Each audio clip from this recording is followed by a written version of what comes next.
Ladies and gentlemen, friends, colleagues, let me begin by saying this. We are living through a moment that historians will one day look back on as a turning point in the global balance of power. The title before us, China warns U.S. on Venezuela power shift exposed, is not just a headline. It is a mirror reflecting a deeper truth. We are watching in real time the unraveling of an old order and the emergence of a new one. The United States, long accustomed to dominance in the Western Hemisphere under the Monroe Doctrine, now finds itself confronted by a rising China, asserting influence in places once deemed untouchable by outside powers. The question that ought to grip every policymaker and citizen alike: how did we arrive at a point where Beijing, not Washington, is shaping the economic and political trajectory of Venezuela? And what does it reveal about the erosion of U.S. hegemony across Latin America? The reality is stark. China's entry into Venezuela is not a random choice. It is strategic, calculated, and deeply connected to the global contest for resources, influence, and an ideological direction. The United States, with its repeated history of interventions in Latin America, sees this as a threat. But to much of the region, wary of U.S.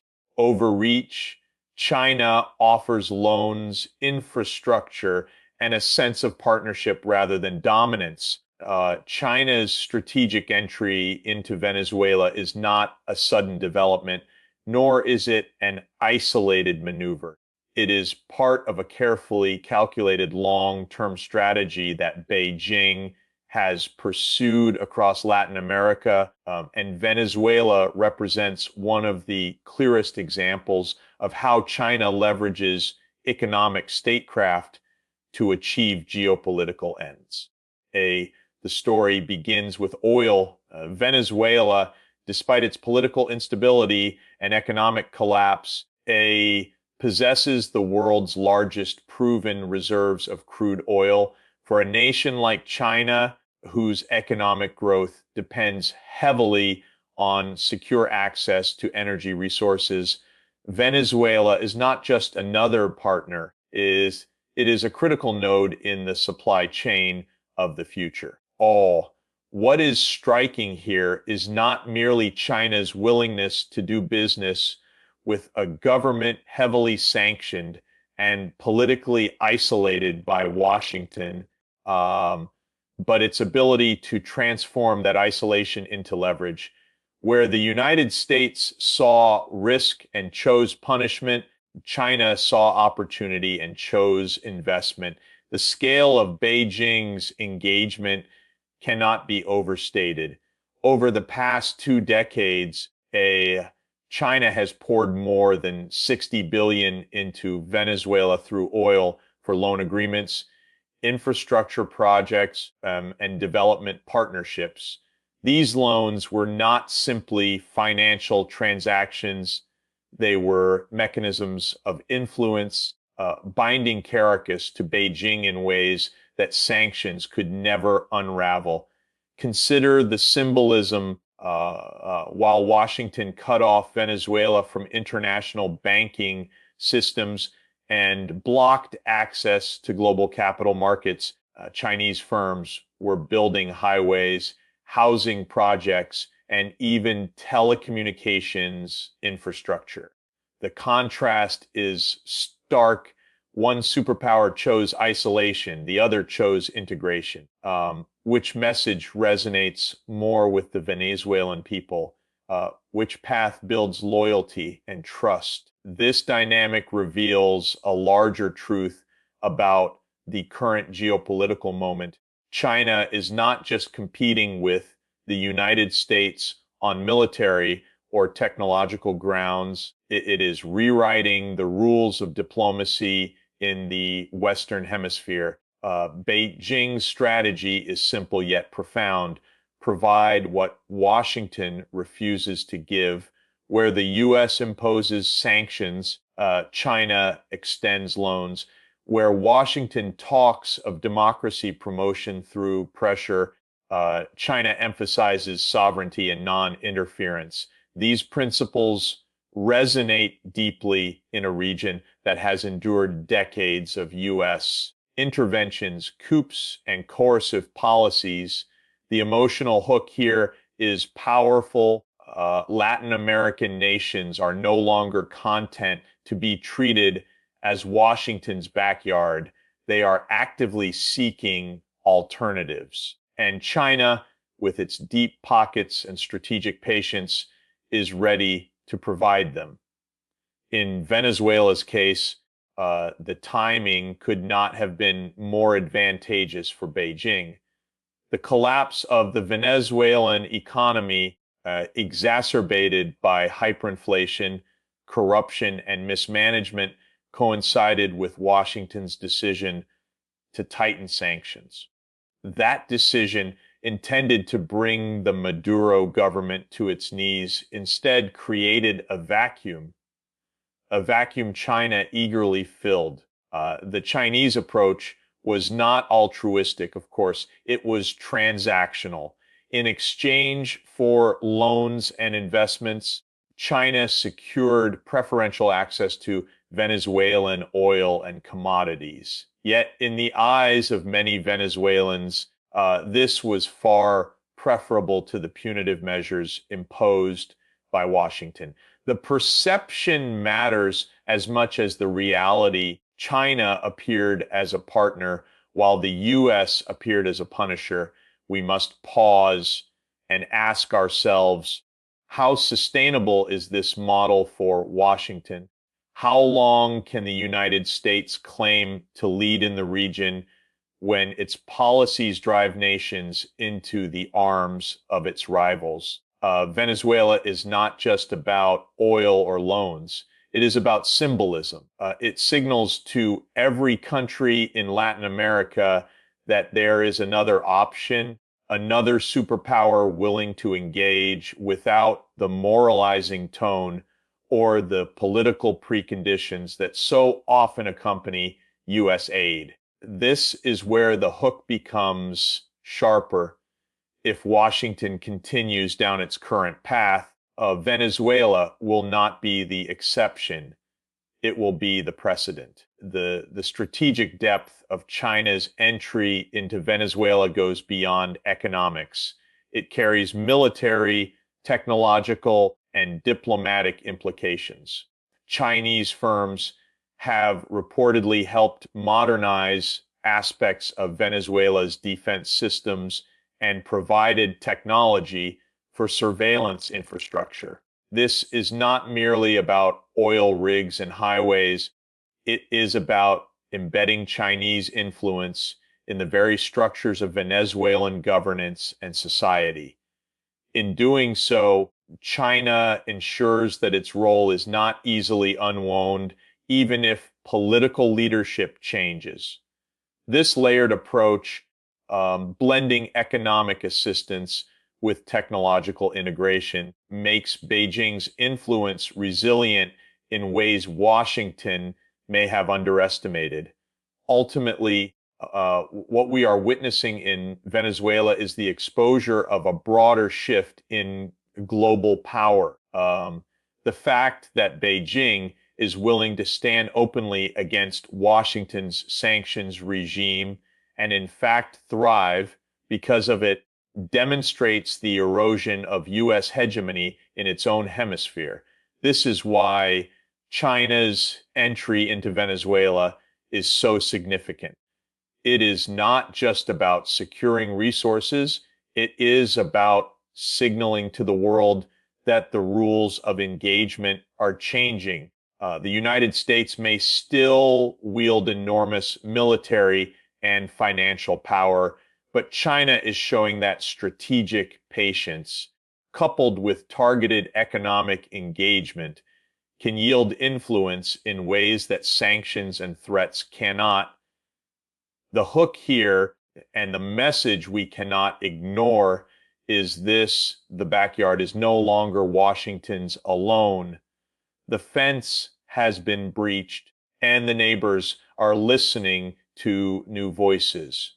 When we examine the role of U.S. sanctions on Venezuela, it becomes clear that Washington miscalculated the long-term consequences of its actions. Sanctions were meant to isolate the Maduro government, cripple its economy, and force political change. Yet, instead of achieving those aims, they have pushed Venezuela deeper into the orbit of China and other global powers willing to fill the void left by the United States. The strategy of economic punishment, repeated so often in U.S. foreign policy, has once again revealed its unintended consequences. Rather than weakening an adversary, it has weakened America's own influence. Here lies the paradox that should capture everyone's attention. Every time Washington tightens the screws, Beijing steps in with an open hand, reshaping the balance of power in the process. The logic behind sanctions was straightforward: cut Venezuela off from access to capital, reduce its oil revenues, and make governance so unsustainable that the political system would collapse or be forced to change leadership. But what Washington underestimated was Caracas's ability to find alternatives. For years, Venezuela has redirected its oil exports toward China, often through creative barter arrangements that bypass dollar-based systems. While American companies withdrew, Chinese firms expanded their role in drilling, refining, and shipping.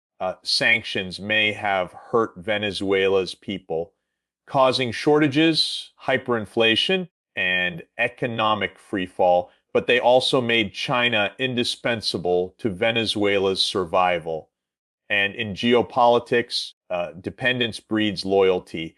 That loyalty has come at the expense of U.S. influence in a region once considered America's exclusive domain. Here's the hook that should unsettle Washington's policymakers. Sanctions were supposed to isolate Venezuela, yet they ended up isolating the United States. By refusing to engage and by shutting doors, Washington effectively turned over the keys to Beijing. The more the U.S. punished, the more room China had to expand. It is a lesson in the limits of coercive power. Nations under pressure often look for alternative patrons, and in today's multipolar world, those patrons exist. In the Cold War era, isolation worked more effectively because few global players could defy Washington's dominance.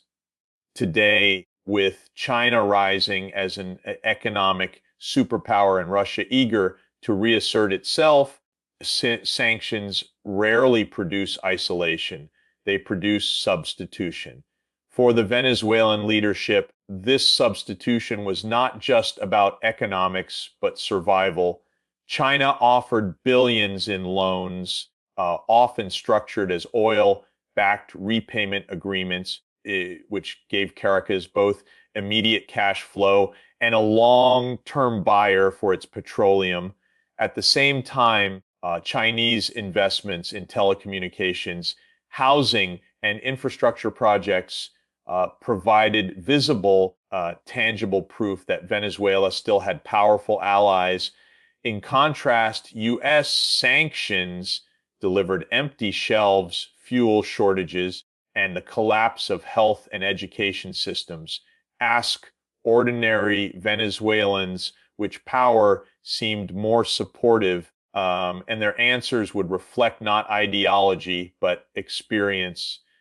Sanctions failed to win hearts and minds because they inflicted pain without offering hope. China, whatever its motives, offered relief at a time when Washington offered only pressure.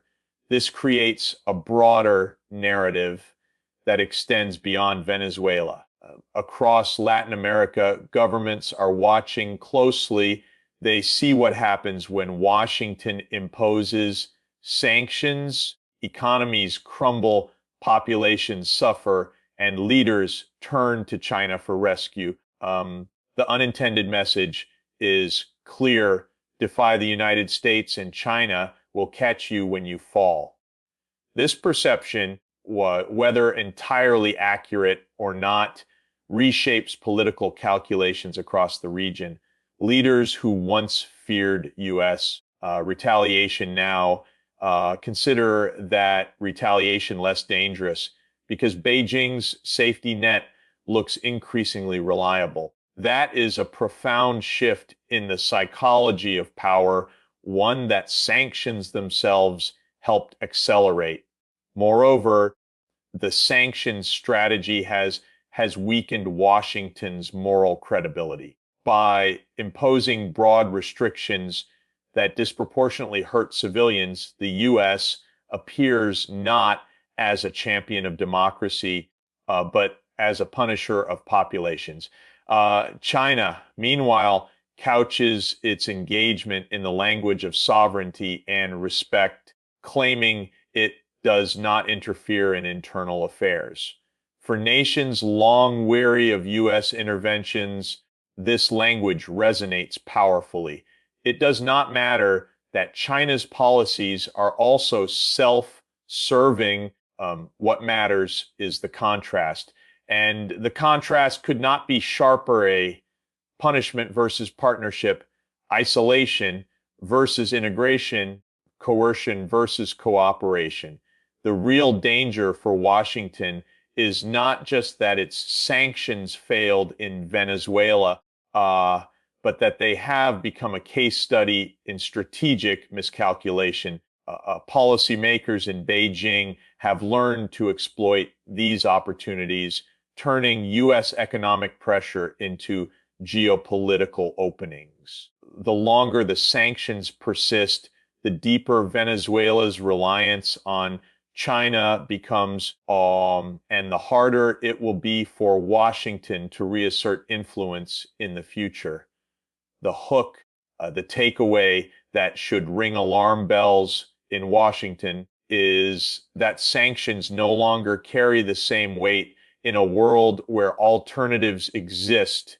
They may inflict suffering, but they do not guarantee compliance. Instead, they accelerate the very power shift the U.S. seeks to prevent. For nearly 2 centuries, U.S. foreign policy in the Western Hemisphere has been guided by the Monroe Doctrine, the idea that Latin America is a sphere of influence reserved for Washington, off limits to external powers.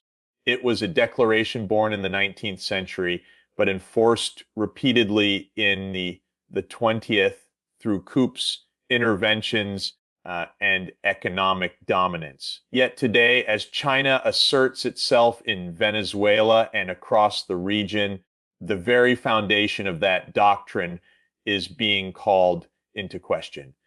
The United States can warn, sanction, and pressure, but its monopoly of power in Latin America has eroded. The hook is the Monroe Doctrine, once a symbol of uncontested authority, now stands as a relic of a bygone era, exposed and weakened in real time by the shifting global balance. This unraveling is not the result of a single event, but a cumulative process. The rise of multipolarity, the failures of U.S. interventions, and the growing appeal of China's economic model have converged to undermine Washington's claim to exclusive authority in its so-called backyard. Venezuela is not an anomaly. It is the clearest case of a broader pattern. when Washington tried to enforce dominance through sanctions and isolation, China stepped in with investment and partnership. The doctrine that once promised to keep external powers out now seems incapable of doing so. And in fact, U.S. actions have accelerated the entry of its rivals. This irony, this reversal of intent, should alarm anyone still clinging to the idea of American hemispheric supremacy. The erosion of the Monroe Doctrine is also deeply symbolic. For decades, Washington could rely on its military and economic superiority to deter outside powers from engaging Latin America. That credibility has waned. The wars in the Middle East, the rise of Asia, and domestic political turmoil have drained Washington's capacity to maintain unchallenged dominance. Meanwhile, Latin American nations themselves have grown more assertive, less willing to accept dictates from the North. China's entry into Venezuela is not just tolerated in many circles, it is welcomed as a counterbalance to U.S. overreach. The very nations once subject to Washington's heavy hand are now inviting Beijing in. What makes this development even more striking is the shifting perception within Latin America. The Monroe Doctrine was never popular among the nations it sought to control. It was seen as an imperial edict, not a protective shield. Today, with China's rise, those nations feel they finally have leverage, that they can negotiate with multiple powers, play one against another, and escape the suffocating embrace of a single hegemon. This is where the hook cuts deep. Latin America no longer views itself as Washington's backyard, but as a region with choices. And choice in geopolitics is power.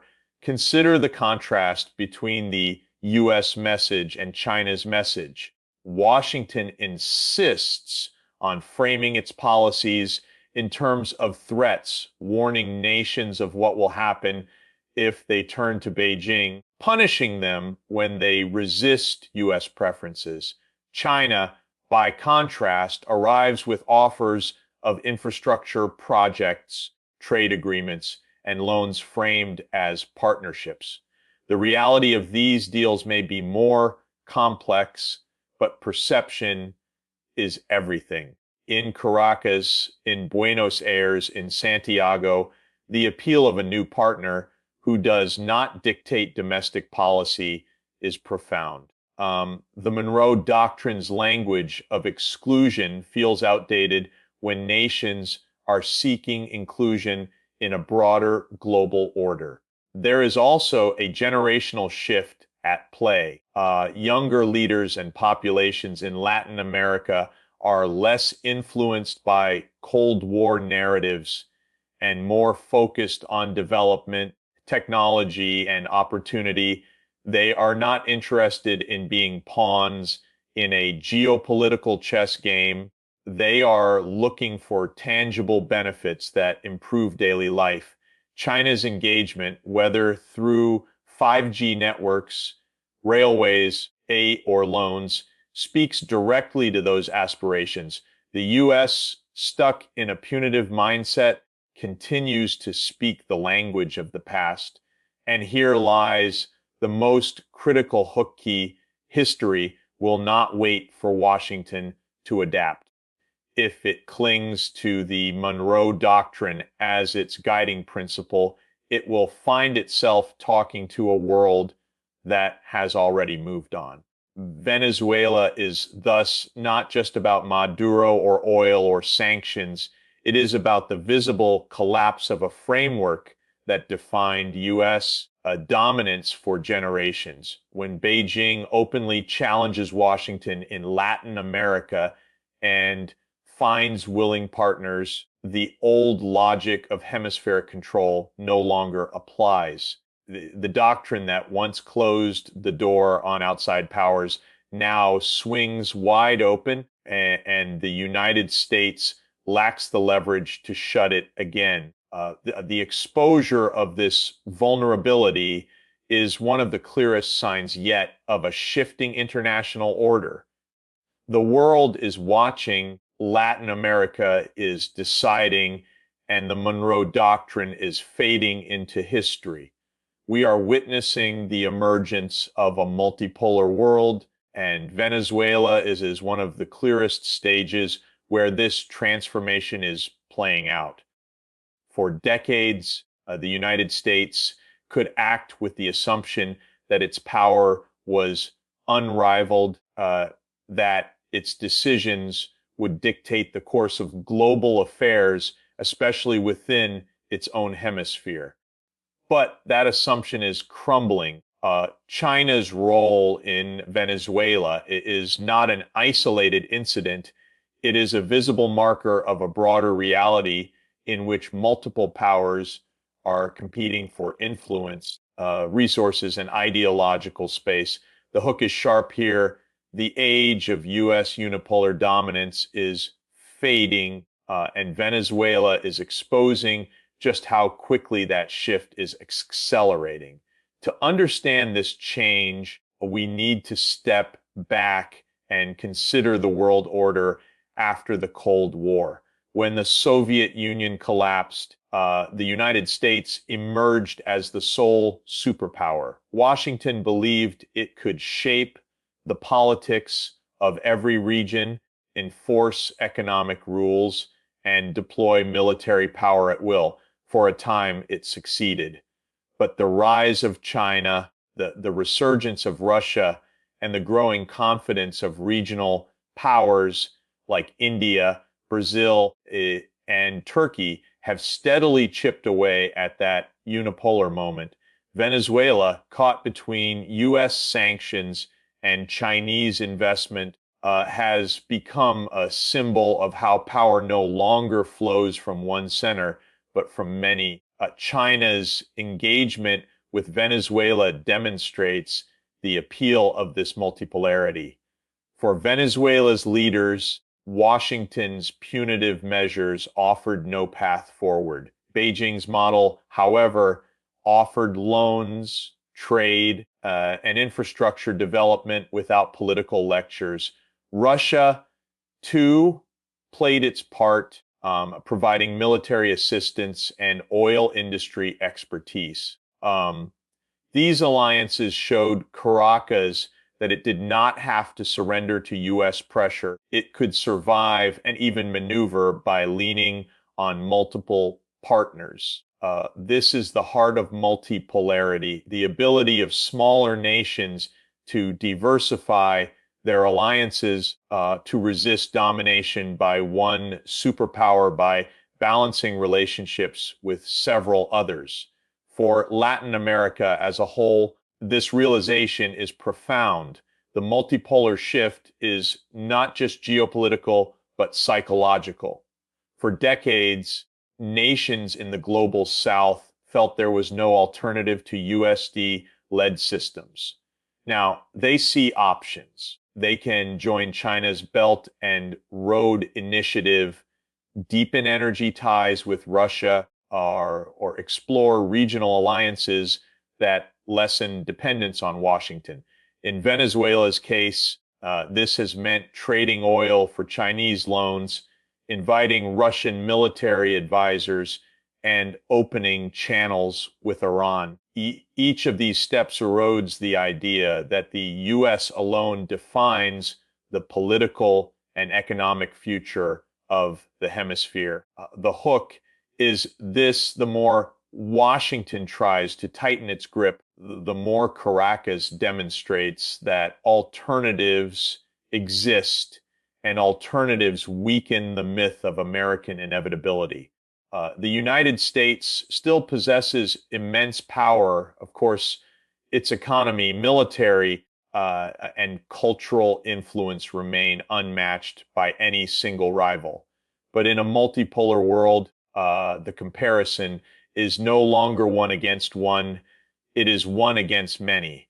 The combined influence of China's economic weight, Russia's geopolitical assertiveness, and the growing unity of regional blocs creates an environment where U.S.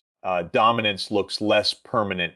Venezuela may seem small on the global stage, but it embodies the cracks forming in the old order. When Beijing can directly challenge Washington in Latin America without fear of serious retaliation, the message to the rest of the world is clear. The rules of power have changed. This changing landscape also creates risks. Multipolarity is not inherently stable.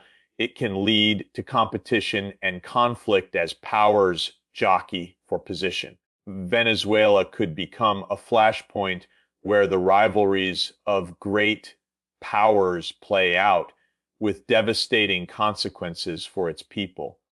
Yet at the same time, multipolarity offers opportunities for smaller nations to reclaim agency. Latin American countries, long constrained by U.S. dominance, can now imagine a role for themselves as active players in a diversified global system. This sense of empowerment explains why many governments in the region are cautiously engaging with China, even as they remain tied economically to the United States. The critical question is how Washington responds. Will it cling to the illusion of unipolar control, escalating confrontations in an attempt to reassert dominance? Or will it adapt to the reality of multipolarity, seeking cooperation where possible and respecting the choices of other nations? This is where the hook must strike. Denial of the new reality will only accelerate America's decline, but adaptation could allow the U.S. to remain a vital leader in a shared global order. The struggle over Venezuela is not just about one country.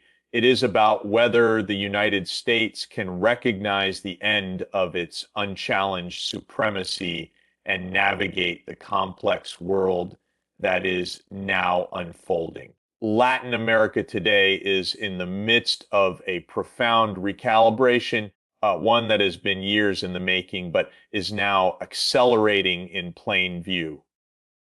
Across the continent, governments and societies are searching for alternatives to a relationship with Washington that has too often been defined by dependency, intervention, and conditionality. Venezuela's embrace of China is not an isolated case, but a signal of a broader pattern that stretches from the southern cone to the Caribbean. The hook is undeniable. After decades of U.S. dominance, Latin America is learning to exercise choice, and in that choice lies the erosion of Washington's grip and the rise of new partnerships that promise development without dictates. For decades, U.S. influence in Latin America was maintained through a combination of economic leverage, security assistance, and political pressure. Aid and loans were tied to structural adjustment programs. Trade agreements often came with strings attached, and political alliances were expected to align with U.S. strategic objectives. While this system ensured Washington's dominance, it also generated resentment. Nations grew wary of being treated as junior partners or pawns in a broader geopolitical game. The yearning for sovereignty, for the ability to define their own economic and political paths, has been a consistent undercurrent in the region. The emergence of China as a willing partner has tapped directly into that sentiment. China's appeal lies not only in the scale of its investments, but also in the language with which it presents them. Beijing speaks of respect for sovereignty, of win cooperation, of infrastructure and development rather than austerity and reform. In practice, the deals may be complex and often heavily tilted in China's favor, but the optics matter for governments disillusioned by decades of IMF and World Bank conditionality. The idea of a partner who builds bridges, railways, and energy plants without demanding political concessions is attractive. The hook here is powerful. In the eyes of many Latin American leaders, Washington punishes while Beijing builds. That simple contrast resonates deeply. This is not to say that China's involvement is free of controversy.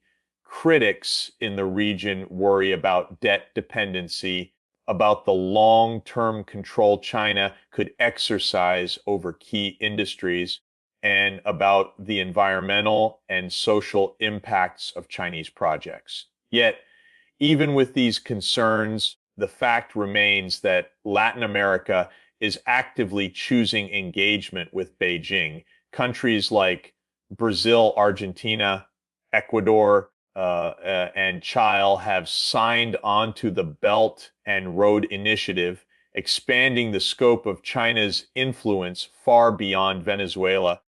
These choices reflect not naivety, but pragmatism. Leaders recognize the risks, but they also see the opportunity to diversify away from Washington's dominance. In a multipolar world, the ability to balance multiple partnerships is a form of protection as well as empowerment. The shift is also cultural and generational. Younger populations in Latin America, connected by technology and globalized economies, are less tied to the old narratives of Cold War alignment. They are looking for opportunities, jobs, infrastructure, digital connectivity that improve their daily lives. China, with its focus on technology transfers, telecommunications, and large-scale infrastructure, speaks directly to these aspirations. The United States, by contrast, too often appears focused on controlling political outcomes rather than meeting developmental needs. This perception gap is crucial.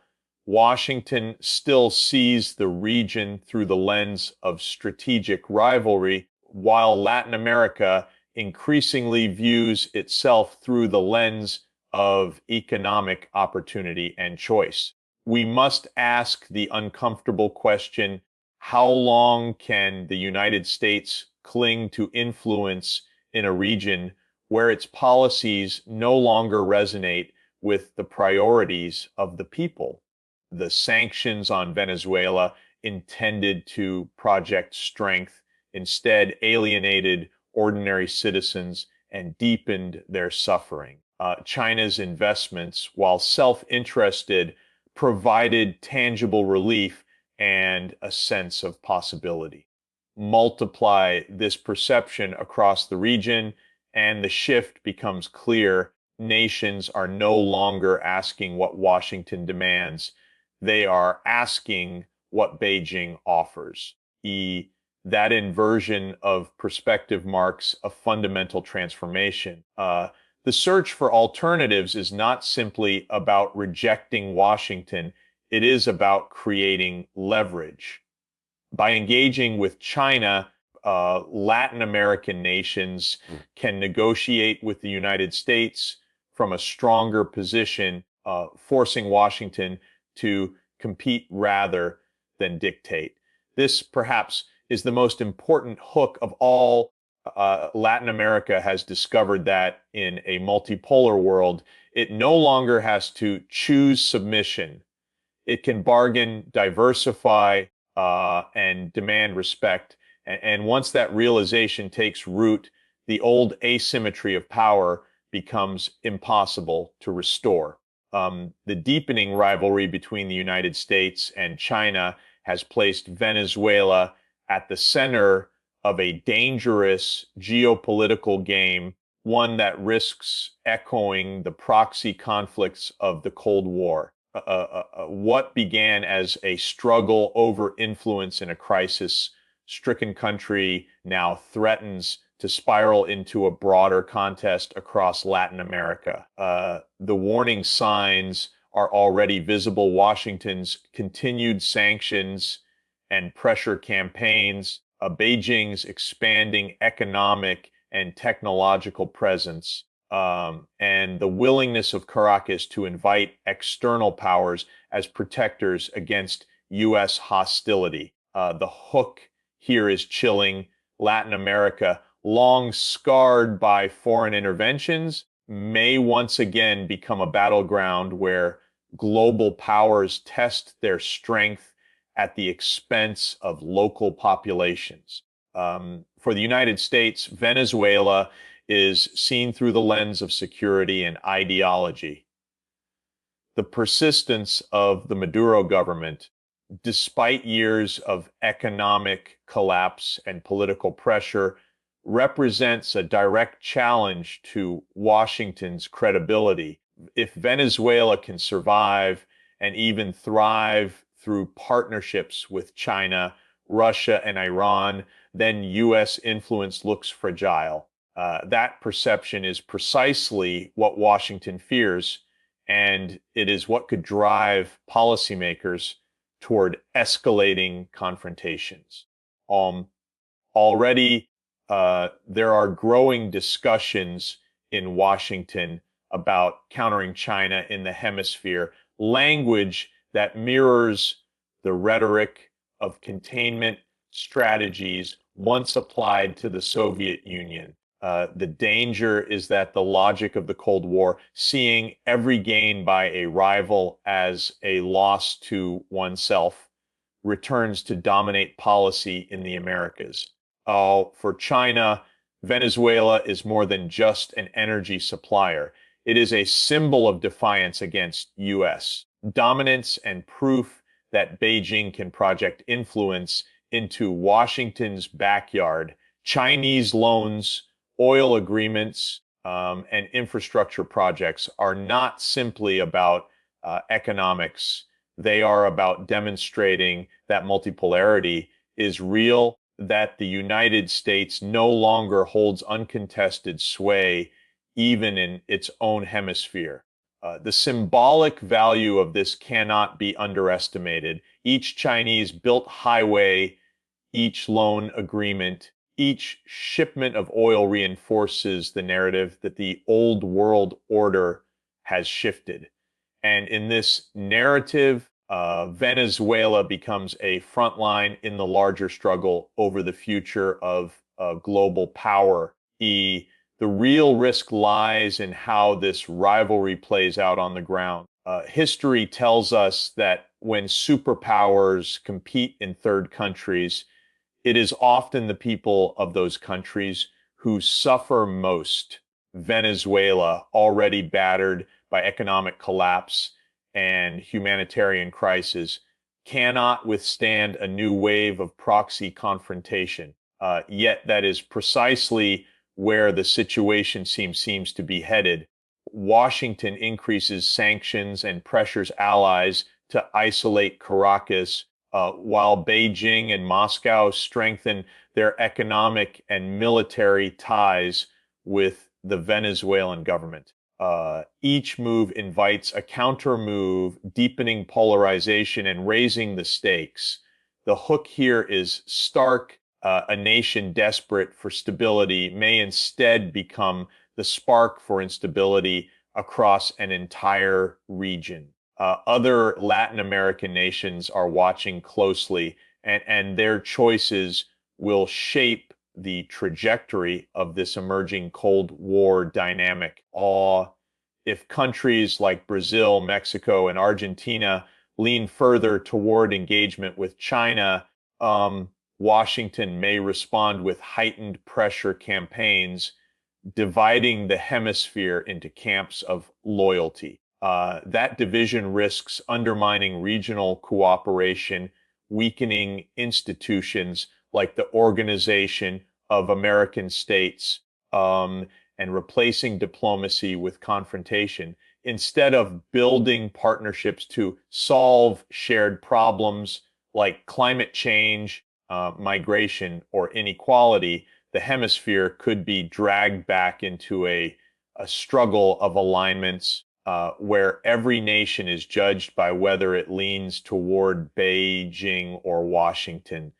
This is not merely theoretical. It is already visible in subtle ways. Telecommunications contracts, port deals, and energy projects have become geopolitical battlegrounds. Washington warns against allowing Chinese firms like Huawei to build 5G networks, while Beijing promises faster, cheaper technology.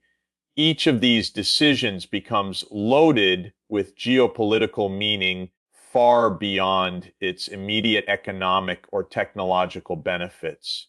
Venezuela shows the potential extreme of this process, a nation so enmeshed in the USC China rivalry that its sovereignty becomes a contested space.